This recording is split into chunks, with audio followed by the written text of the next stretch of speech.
We're jumping straight into it. This is one of the worst Smackdowns of all time. This show consistently is garbage and unwatchable on a weekly basis. And to make matters even worse, tonight we saw triple fraud, all the allegations, and even what he said himself, I can't see color, I only see talent.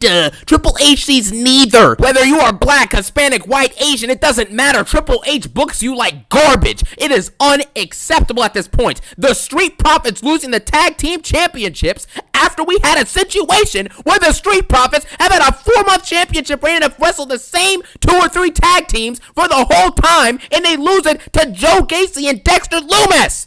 How is this possible? The booking is filthy. It is garbage. It is nonsensical, and it is awful. There is no other way to go about it. And the sooner you start accepting that Triple H sucks, the better. I'm tired of hearing and seeing videos of people breaking down, oh, well, if Triple H just did this, oh, well, Triple H just did that, well, Triple H is not that bad, let's just trust the process along. Stop. It's not long-term booking. He sucks at his job. You are seeing it in front of your face. If the viewership is going down, the ticket sales are going down, the merch sales are going down, the fan complaints are going up, and the booking quality, the consensus on it is that it has not been good this year. You're seeing 50 ads in the ring mat, but you're not even seeing 3 matches. Do you understand what I'm saying? By what metric is WWE doing good right now? There's zero metric at all because the company is failing because of Triple H. Stop blaming TKO. Stop blaming everybody else except for the dude who's running the creative on the product. He is booking people into oblivion. We have seen it. We have broken it down. We are watching it in front of our faces. These shows consistently week in week get worse and worse. Smackdown last week had a 1.1 million viewership rating, I believe, or at least in the low millions. One of the lowest Smackdown ratings of all time. Same thing with Raw recently on Netflix. This is a failing product because Triple H is booking it into oblivion. I'm tired of hearing excuses, man. This may be the shortest Smackdown review I've ever done because there's nothing to break down. This show sucks. Every single week it's bad booking, nonsensical repetitive matches with monotonous storytelling. That's all this is. The storytelling is not even there. It's non-existent and nothing is consistent except for this show being a disaster. So with that being said, we're going to break this down because at the end of the day, I want wrestling to be as great as it can possibly be. I don't want to come on here and have to bash these bad shows week after week. But if this is what we are going to get for the foreseeable future and what we've been getting for the last 8 to 10 months at this point, then this is it. It's over. So, with that being said, let's go ahead and get into this. First off, we had LA Knight come out and basically say the usual stuff. He's going to stomp out Seth Rollins, and he wants to destroy Seth Rollins and, pummel him at Saturday Night Main Event. Obviously, I don't think LA Knight's going to win this match unless there's interference. Even if there is, who knows if he's going to win at this point. People are saying Roman Reigns might return tomorrow night, but at the end of the day, even if Roman comes back, we know we're maybe going to see him once or twice before SummerSlam if he's even on the card. And then if he shows up there, that'll be the last time we see him probably until Survivor Series maybe, or Bad Blood or whatever, and then after that it'll be over. It's just none of this stuff is acceptable anymore, man. Let's just move on. LA Knight continues to keep on speaking, and then Paul Heyman basically comes out. Okay, Paul Heyman says the same stuff as usual. He's now the oracle to Seth Rollins. This is stupid. Nobody cares about him. We then get to see Solo Sikoa come out. Solo Sikoa then threatens Paul Heyman to move his big behind back out of here before he gets put through a table again. He then tells LA Knight, he's like, I'm the U.S. champion, so if you want to step up to me, you may want to stay in that ring, but if not, get the heck out of that ring or else it's going to get ugly. Then LA Knight stays in the ring. Jimmy Uso then comes out with a chair, and then they basically all just run away. The new bloodline just runs away. This is stupid. If Tala Tonga, aka Hikuleo, Hikuleu, if that dude's just going to run away from a couple of chairs, then it's over. It's over. There's 4 of you and 2 of them, and you're running away. That lets you know everything you need to know about this new solo faction, how it's booked, and obviously this Heyman thing with Rollins and this new faction is an absolute disaster, okay? We then get a fatal 4-way women's match. This is undisputed the only good thing on this show, and it wasn't even good. It was just decent. This match ended up being kind of entertaining. You had Alexa Bliss out there. She was fighting against Roxanne Perez. Sol Ruca was there, which was great. You guys know Sol Ruca is one of my favorite in-ring women's wrestlers on the entire roster. Okay, she was in there, and then you also had Kairi Sane. This match obviously had some botches, as most of these matches do at this point. However, it was entertaining. It had some shenanigans with all the tag team members for the Evolution match who weren't involved in the match. We're basically fighting each other on the outside. A lot of chaos. Alexa Bliss ends up getting the W by hitting the Twisted Bliss on what's it called? Not the Twisted Bliss, sorry. The Sister Abigail DDT on Kairi Sane and getting that W, okay? So that's the situation with that. Pretty fun match. Entertaining. Sol Ruca did a good job here. She lit up the crowd a little bit. Alexa Bliss obviously lit up the crowd. And then Kairi Sane and Roxanne Perez, what do they even do? I don't even know what to say at this point about them. They're jobbers, so it is what it is, okay? Then we move on from this. This is by far, and I mean this with 100% honesty, this is by far one of the worst booking decisions of all time in the history of professional wrestling. The Street Profits won the tag belts after 5 years of not having them. They won the tag belts earlier this year, like a month or two before WrestleMania. They then proceeded to not be able to get on the WrestleMania card in a fatal four-way with the tag teams that have been feuding for 8 months straight. Okay, they couldn't even make it on the Mania card. We then move on from that.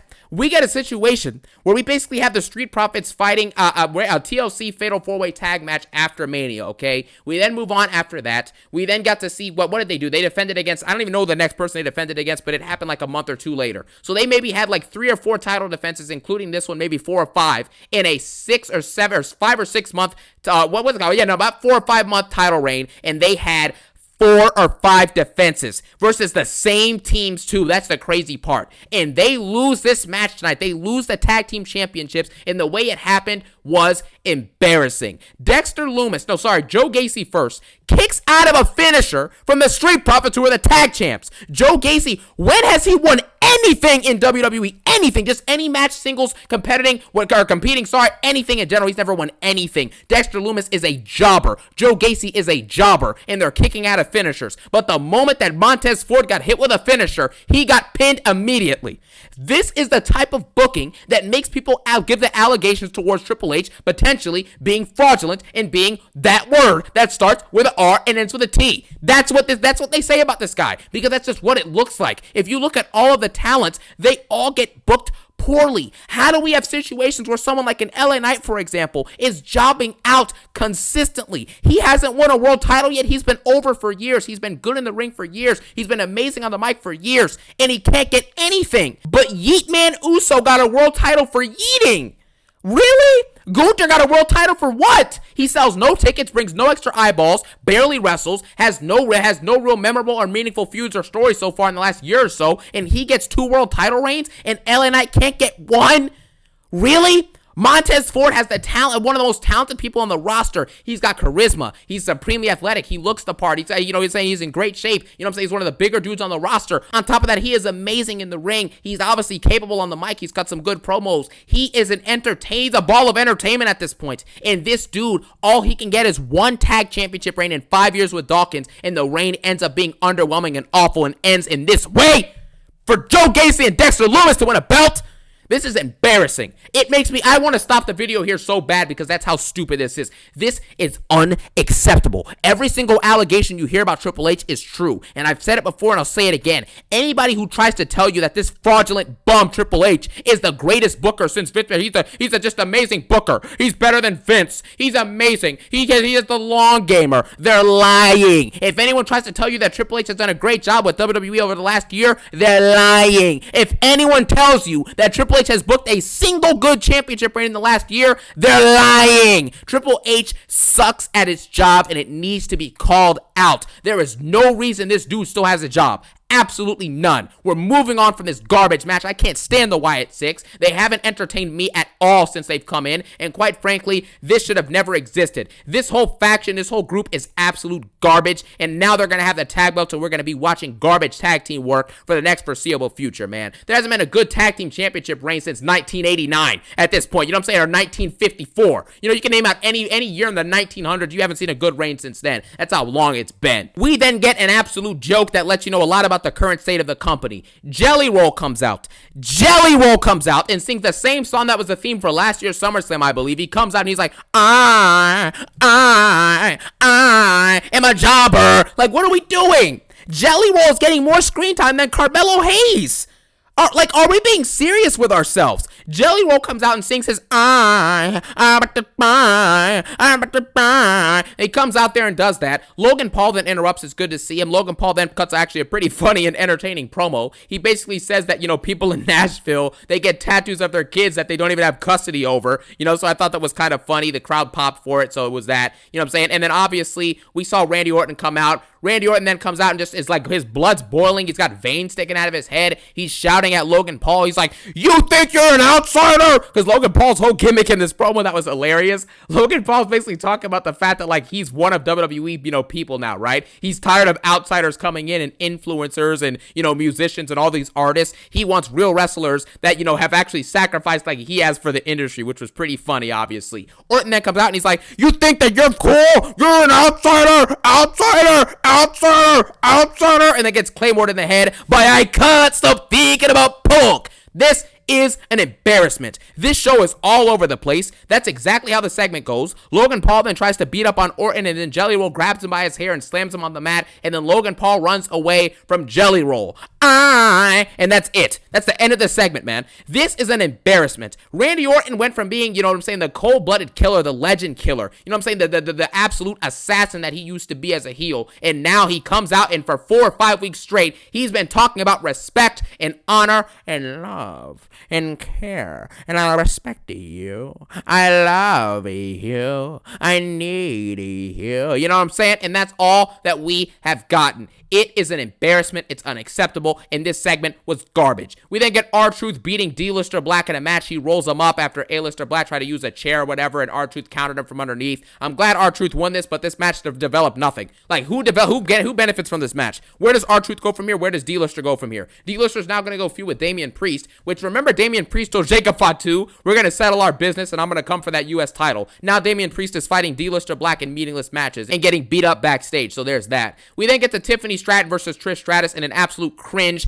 TikTok promo. This promo was garbage. Okay, there's no other way to really go about it at this point. Tiffany Stratton is awful on the mic, and I'm done with Tiffany Stratton. I really am. She talks in her promo about how she beat Nia Jax, Bayley, and Charlotte, the same people she's been feuding with for a year at this point. She was feuding with Bayley. She was feuding with Nia Jax. She's been doing that for a year. She beat them both, and then she beat Charlotte at Mania, which lets you know that Tiffany's been champion now for 6 or 7 months, and all she could bring up was 3 opponents because that's how bad her title reign has been. She's only fought 2 or 3 people, and out of those 2 or 3 people, she's fought 2 of them like 5 times each with Bayley and Nia Jax. So this is just an embarrassment, man. If you look up Tiffany Stratton versus Bayley, you're going to get like 8 different results from 8 different matches. Then you're going to look up her versus Nia Jax, you're going to see like 5 matches they've had together. So, and then even before that, they were at odds before she cashed in. This whole gimmick is stupid. Her title reign sucks, and it still hasn't sit right with me with the situation with her and Charlotte from some months ago leading to Mania 41, and she took a personal shot at Charlotte for no reason. Like, dude, Tiffany Stratton has no respect, it seems. You know what I'm saying? She has no respect, but she comes out and everyone treats her like she's hot stuff. I don't understand this stuff, man. What has she proved to be a great storyteller or a great baby face? Just because you get cheered doesn't mean you're an amazing face. You know what I'm saying? You have to work that face gimmick in promos and in matches, and all I see in most of her matches is multiple botches. I see bad promos, bad storytelling, and she hasn't had one good feud since coming to the main roster. So I don't know what to say about this point, man. I'm tired of Tiffany Stratton. I think she's incredibly overrated, and it's honestly infuriating, man. And obviously that disrespect she showed to Charlotte I thought was just egregious at this point.